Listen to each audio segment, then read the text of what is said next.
Hello, I'm Jim. I'm originally from a little town in Essex called Rainham. Now, Essex has a reputation as being quite rough, but it's not anywhere near as bad as it's made out to be. I had quite a nice upbringing there. My dad took my brother and I to Lapland when we were kids, for example, and not many kids can say they've been to Essex's premier strip club, but we were quite lucky. And I am concerned that simple things cause me problems at my age, because I am getting older, I am having to deal with that fact. Believe it or not, I'm going to be 42 in like 12 years.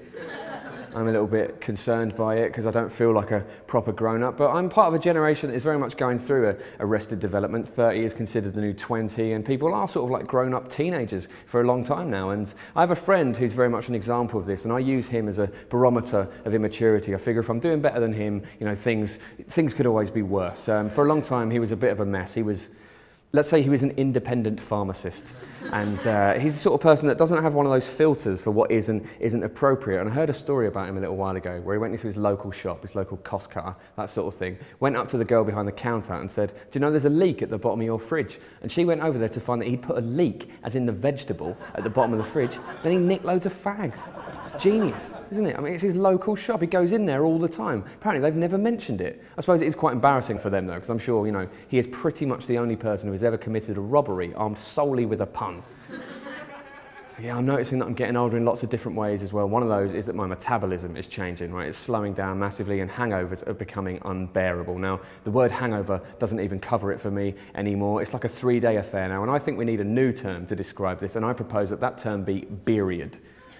Now, of course, it's not all bad. Getting older, there are good things about it as well. One of those things is that it just becomes acceptable to moan all the time. Now, we do love having a good moan in Britain, and I think that is actually, conversely, a positive thing, because we don't open up about a lot of things, but moaning, you know, we will have a good complaint. It's one of the few things that we're quite open about, and, you know, it's part of our national identity to have a good old moan, and national identity is important to any country. You can see that, because if a country's good at exporting something, they'll leave their name in it, sort of like French windows, Scotch eggs, pole dancing.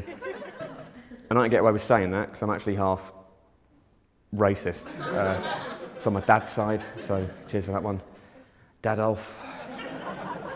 So yeah, I think you do have to stay positive in whatever manner you choose to do that, because we live in quite a scary world at the moment. You know, I read recently that since the recession came back, statistics are at an all-time high, and they show that the average person living in Britain works the longest hours in Europe and doesn't have a job.